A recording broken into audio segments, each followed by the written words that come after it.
Crypto currencies को लेके आपके बहुत सारे सवाल हो सकते हैं कि क्रिप्टो करेंसीज आखिर है ही क्या, ये चीज क्या है, इसकी जरूरत क्या है, आने वाले टाइम में क्रिप्टो करेंसीज के प्राइसेस ऊपर जाएंगे या नीचे जाएंगे, क्या गवर्नमेंट बैन तो नहीं कर देगी क्रिप्टो करेंसीज को।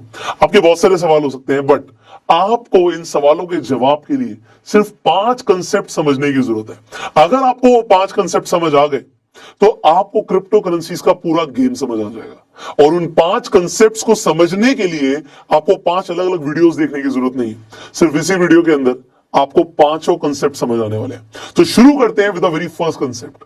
अब आप देखिए यहां पे मनी वर्सेस करेंसी। अभी तक आपकी जेब में जो नोट है, जो करेंसी है, उसे आप मनी मान रहे थे। आपकी जेब में जो 2000 रुपए का नोट है एग्जाम्पल के तौर पे, आप समझ रहे थे ये मनी है। बट मान लेते हैं कि अगर आज गवर्नमेंट ने अनाउंस कर दिया कि आज के बाद 2000 रुपए का नोट नहीं चलेगा, तो आपकी जेब में जो पैसा है उसकी वैल्यू हो जाएगी 0। बट मनी के अंदर डिफरेंस होता है, उसकी वैल्यू 0 नहीं हो सकती। क्यों नहीं हो सकती? क्योंकि मनी के पास अपनी वैल्यू स्टोर्ड होती है। फॉर एग्जाम्पल, आपके घर में गोल्ड कॉइन है और उस गोल्ड कॉइन की एक कीमत भी है, आप उसे एक्सचेंज कर सकते हो करेंसी के थ्रू, बट आपको पता उसके अंदर एक वैल्यू है, गवर्नमेंट उसे बैन नहीं कर सकती और पूरे वर्ल्ड में वो चलेगा। करेंसी हो सकता है किसी कंट्री की किसी कंट्री में एक्सेप्टेबल ना हो, आपको पहले यूएसडी में कन्वर्ट कराना पड़े, फिर लेना पड़े, बड़े सारे लोचे। बट गोल्ड जैसी चीज या सिल्वर जैसी चीज या जिनके अंदर वैल्यू है, वो हर जगह चलती है। एंड इसीलिए आपको समझना पड़ेगा कि करेंसी में और मनी में डिफरेंस होता है, क्योंकि करेंसी को मैनिपुलेट किया जा सकता है। उसे गवर्नमेंट रेगुलेट करती है बट मैनिपुलेट भी करती है। अभी मैं आपको बताऊंगा कैसे और क्यों। बट करेंसी जितनी चाहे उतनी छापी जा सकती है, और जो मनी है वो जितनी चाहे उतनी अपनी मर्जी से कोई गोल्ड कॉइन अपने घर में बैठ के नहीं छाप सकता। घर में बैठ के तो घर करेंसी भी नहीं छाप सकते, बट कहने का मतलब है कि गवर्नमेंट करेंसी जितनी मर्जी चाहे प्रिंट कर ले, बट गोल्ड कॉइन्स कहां से लाएगी? उसके लिए माइनिंग करनी पड़ेगी, उसकी लिमिटेड रिसोर्सेज है। एंड अगर आपको ये कंसेप्ट समझ आ गया तो हम बढ़ते हैं अब सेकंड कंसेप्ट की तरफ, and that is centralized versus decentralized. Currency centralize भी हो सकती है और डिसेंट्रलाइज भी हो सकती है, इसे समझिए, अभी समझाता हूं मैं आपको। आप जो रुपए यूज करते हैं वो हमारी गवर्नमेंट कंट्रोल करती है, वो जितने चाहे उतने छाप सकती है, और जिससे आ जाता है इन्फ्लेशन। महंगाई बढ़ने का जो सबसे बड़ा कारण है वो यही है कि गवर्नमेंट जितने चाहे उतने नोट प्रिंट कर सकती है। ये गवर्नमेंट के हाथ में सेंट्रलाइज्ड है। पर डिसेंट्रलाइज का मतलब होता है कि गवर्नमेंट उसे कंट्रोल नहीं करती है। Example bitcoin. तो बिटकॉइन को कोई भी गवर्नमेंट कंट्रोल नहीं कर रही, और जितने चाहे उतने बिटकॉइन नहीं छप सकते, नहीं बन सकते। उसकी एक लिमिटेड रिसोर्स है, लिमिटेड सप्लाई है। तो क्योंकि लिमिटेड सप्लाई है तो उसके अंदर भी एक वैल्यू स्टोर्ड होती है, ऐसा लोग कहते हैं। अब क्योंकि वैल्यू स्टोर्ड है और वो लिमिटेड है, तो people say it just acts as a gold. Gold भी लिमिटेड है एंड बिटकॉइन भी लिमिटेड है। तो आने वाले टाइम में लोग कहते हैं कि बिटकॉइन के पैसे बढ़ेंगे। अब क्योंकि कोई गवर्नमेंट उसे मैनिपुलेट नहीं कर रही, कोई उसमें रेगुलेशंस नहीं है, तो यहां पे फर्क क्या है, मैं आपको एक बहुत बड़ा फर्क बताता हूं। Just Google about China. China ने एक बार अपनी करेंसी को ही गिरा दिया था। अपनी करेंसी को गिरा दिया तो आपको लग रहा होगा उनकी कंट्री पे बहुत बड़ा इफेक्ट पड़ा होगा, बट जो करेंसीज होती हैं वो आपस में बहुत ज्यादा इंटरकनेक्टेड होती है। तो उन्होंने गिराया अपनी करेंसी को और इफेक्ट पड़ गया यूएस के ऊपर, यूएस की स्टॉक मार्केट पे इफेक्ट आ गया। तो अब क्योंकि गवर्नमेंट अगर अपनी करेंसी को मैनिपुलेट कर देती है तो पूरे वर्ल्ड को उससे खतरा है। इसीलिए कहते हैं ना, necessity is the mother of invention. Decentralize currency का जन्म हुआ, जिसे हम क्रिप्टो करेंसी बोलते हैं। अब आप कहेंगे कि क्रिप्टो करेंसीज के अंदर कई सारी छोटी करेंसीज हैं जिन्हें लोग रेगुलेट कर सकते हैं, जैसे कि एग्जांपल डॉज कॉइन। अब अगर छोटा कॉइन है, अब डॉज कॉइन भी छोटा नहीं रहा, बट कोई बड़ा प्लेयर आ जाए, बिग बुल आ जाए, तो उसके अंदर क्या कर सकते हैं? ऐसे एलन मस्क ने क्या किया, जब चाहे बढ़ा दिया, जब चाहे गिरा दिया। क्योंकि मार्केट का साइज अभी बहुत छोटा है। जब ये मार्केट का साइज बढ़ेगा, एग्जांपल आज की डेट में स्टॉक मार्केट का साइज बहुत बड़ा है क्रिप्टो करेंसी मार्केट के सामने, तो कोई अगर आके मान लो 1000 करोड़ या 10,000 करोड़ भी डालेगा तो पूरी मार्केट को मैनिपुलेट नहीं कर सकता। हाँ, एक स्टॉक को तो यहां पे भी मैनिपुलेशन हो सकता है। तो स्टॉक वर्सेस क्रिप्टो के ऊपर अगर आपको वीडियो चाहिए तो आप नीचे कमेंट जरूर कीजिएगा। Will surely try to make a video on stocks versus crypto. तो क्या सिमिलैरिटीज है, क्या डिफरेंस है, हम आपको बताएंगे। बट आपको यहाँ पे समझ आ रहा होगा, आपको सेकंड कंसेप्ट भी समझ आ गया होगा कि सेंट्रलाइज वर्सेस डिसेंट्रलाइज में क्या फर्क है। अब तीसरा कंसेप्ट है फिएट करेंसी। अब फिएट का मतलब क्या है? अब लोग कहते हैं फिएट मतलब जी फेक। एंड जो हम रुपए यूज कर रहे हैं, जो डॉलर यूज कर रहे हैं, जो यूरो यूज करते हैं, जो येन यूज करते हैं, ये सब कुछ फिएट करेंसी के अंदर ही आता है। क्यों आता है? आज से कुछ साल पहले आप या कोई भी कंट्री उतना ही करेंसी प्रिंट कर सकती थी जितना उसके पास रिजर्व में गोल्ड है या एसेट्स है। अब आज की डेट में जो कंट्रीज नोट प्रिंट कर रही हैं, उसके पीछे कोई भी एसेट्स नहीं है। They are not backed by any asset. जितने चाहे उतने प्रिंट कर लो। तो यू ऑलरेडी नो जिम्बाब्वे के साथ क्या हुआ। एंड ऐसी बहुत सारी कंट्रीज हैं जिन्होंने अपनी ही देश की इकोनॉमी डुबा दी नोट प्रिंट करते हुए। तो क्योंकि ये गवर्नमेंट के हाथ में है, fiat currency, people think it is a fake currency. It is not backed by any gold. It is not backed by any assets. तो मेरा ये सजेशन है, it is not just about crypto currencies, it is about कि आपके पास जो पैसा आता है ना, उसे आप एसेट्स में कन्वर्ट कर लो, चाहे गोल्ड में कर लो, चाहे आप सिल्वर में कर लो, चाहे अगर आपको ज्यादा पैसे आ जाए आप एक लैंड लेके डाल दो। बट उससे फायदा क्या होगा आपका कि आपका पैसे की वैल्यू डिप्रिशिएट नहीं होगी, इन्फ्लेशन से भी बचोगे, और भगवान ना करे कि जैसा और कंट्रीज के साथ हुआ वैसा हमारे इंडिया के साथ कभी भी हो। बट यस, बहुत ज्यादा नोट प्रिंट किए जा रहे हैं। कोरोना के बाद कितने नोट इंडियन गवर्नमेंट ने प्रिंट किए, आप नीचे कमेंट करके बताइएगा।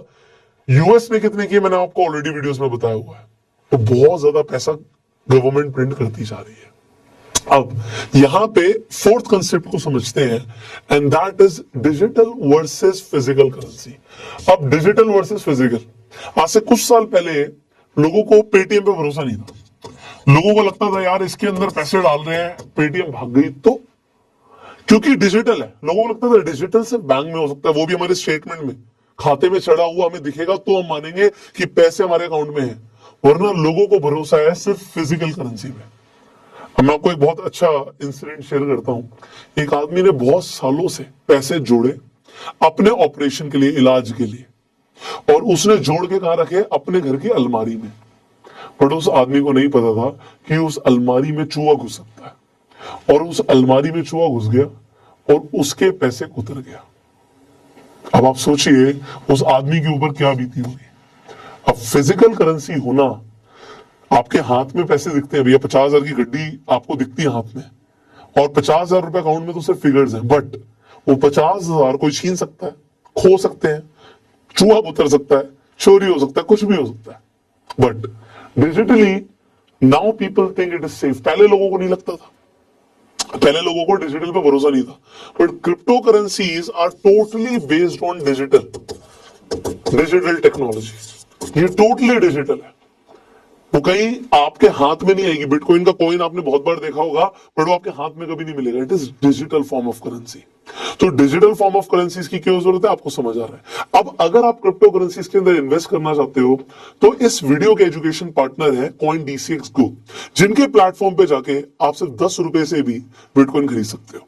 आप बहुत सारी क्रिप्टो करेंसीज के अंदर ट्रेड कर सकते हो, एंड आपका जो फंड इसमें रहता है वो सिक्योर्ड रहता है, वो इंश्योर्ड रहता है। तो आपको इस प्लेटफॉर्म के अंदर अगर आपको क्रिप्टो करेंसीज खरीदनी है तो डिस्क्रिप्शन और कमेंट बॉक्स में लेंगे, आप CoinDCX पे जा सकते हो और बहुत इजीली क्रिप्टो करेंसीज में इन्वेस्ट और ट्रेड कर सकते हो। और फाइनली हम बात करेंगे फिफ्थ कंसेप्ट की, जिस कंसेप्ट के ऊपर क्रिप्टो करेंसीज बेस्ड है, and that is blockchain technology. Well, काफी सारे लोग कहते हैं हम क्रिप्टो करेंसीज पे तो जी उतना ट्रस्ट नहीं करते, और हमें ब्लॉकचेन टेक्नोलॉजी पे बहुत ज्यादा भरोसा है। And this is a same statement from RBI governor. उन्होंने बोला technology behind crypto currencies is something that we should adopt, हमें भी अडॉप्ट करनी चाहिए, and that is blockchain technology. अभी टेक्नोलॉजी क्या है, देखो सिंपल सी चीज है जिसे हम बोलते हैं लेजर। लेजर का मतलब होता है खाता मेंटेन करना। कोई भी ट्रांजैक्शन होती है उसे हम मेंटेन करते हैं। अब जो भी आपकी ट्रांजैक्शन है, अभी आपका बैंक मेंटेन कर रहा है, तो सारे रिकॉर्ड बैंक के पास है। पर आपने हर्षद मेहता वाली मूवी देखी, आपको पता लगा अगर बैंक के अंदर SBI का आपने केस देखा था, उसमें अगर लेजर से एंट्री हट गई तो फिर उसके लिए कितना कुछ करना पड़ेगा, कितनी इन्वेस्टिगेशन करनी पड़ेगी, बाद में जाके पता लगेगा कि अगर कोई फ्रॉड हुआ तो। एंड बैंक्स के अंदर आपने देखा कि कई बैंक्स के साथ ऐसा हुआ है। ब्लॉकचेन टेक्नोलॉजी क्या कहती है कि भैया आप कोई भी एंट्री मिटा नहीं सकते।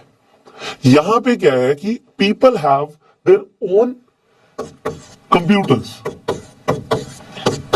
अब यहाँ पे माइनर्स भी होते हैं, माइनिंग मशीन्स भी होती है, उसके ऊपर हम ऑलरेडी बात कर चुके हैं, बट फिर भी मैं आपको बता रहा हूं। अब यहाँ पे जब भी कोई ट्रांजैक्शन होती है, यहाँ पे हर स्टेज पे जाके वो ट्रांजैक्शन वेरीफाई हो रही है, और अगर बीच में कहीं पर भी कोई एरर आ गया तो वो आगे वेरिफिकेशन होगा ही नहीं। तो क्योंकि आपका जो लेजर है, खाता है, वो बहुत सारे स्टेप्स में मेंटेन्ड है, तो ब्लॉकचेन टेक्नोलॉजी का फायदा क्या है कि जो लेजर है उसे कोई भी मैनिपुलेट नहीं कर सकता, फिगर्स को कोई मैनिपुलेट नहीं कर सकता। Every transaction is being recorded, and ये टेक्नोलॉजी के ऊपर अभी बहुत रिसर्च चल रही है। अब ये कंपैरेटिवली वेरी न्यू टेक्नोलॉजी है, एंड इसीलिए जो क्रिप्टो करेंसी की पूरी मार्केट है, it is an emerging market, it is a new market. तो अभी इसमें प्रिडिक्टेबिलिटी मतलब बहुत ज्यादा लोग कह सकते हैं कि बढ़ भी सकता है, कुछ भी हो सकता है, मतलब हाईली वॉलेटाइल मार्केट है ये। क्योंकि मार्केट का साइज भी बहुत छोटा है, तो कुछ प्लेयर्स ऐसे हैं जो बहुत ज्यादा प्राइस को बढ़ा देते हैं, गिरा देते हैं। तो अभी यहाँ पे बहुत कुछ चल रहा है, एंड ऐसा लोगों ने जनरली देखा भी है कि जब भी कोई नई टेक्नोलॉजी आती है तो उसके अंदर ऐसा होता है। .com बबल का आप सबने नाम सुना है, जब इंटरनेट आया तो क्या हुआ था, एंड आज इंटरनेट को हर आदमी यूज कर रहा है। तो कोई टेक्नोलॉजी जब नहीं होती है तो उसके यूजर्स भी लिमिटेड होते हैं, एंड ट्रस्ट गेन करने में takes time. But as the things goes well, जैसे जैसे चीजें आगे बढ़ती हैं, फ्यूचर के अंदर what do you think, what is the future of crypto currencies according to you? आप नीचे कमेंट करके जरूर बताइएगा। फाइनली CoinDCX Go की एप्लीकेशन आप इस वीडियो के डिस्क्रिप्शन और कमेंट बॉक्स में जो लिंक है उस पर जाकर डाउनलोड कर सकते हैं। अगर आपको वीडियो अच्छी लगी जल्दी से लाइक कर दीजिए, शेयर जरूर कीजिए, जिससे जितने भी लोग इन 5 कंसेप्ट्स के बारे में समझना चाहते हैं जो आज आपने समझे तो वो भी समझ पाए। एंड चैनल पे पहली बार आए सब्सक्राइब जरूर कीजिए, बेल आइकन पे क्लिक कीजिए कि आप आने वाली एक भी वीडियो मिस ना करें। फेसबुक पे देख रहे हैं आप हमें फॉलो कीजिए। I will see you in the next video, till that time you go सफ।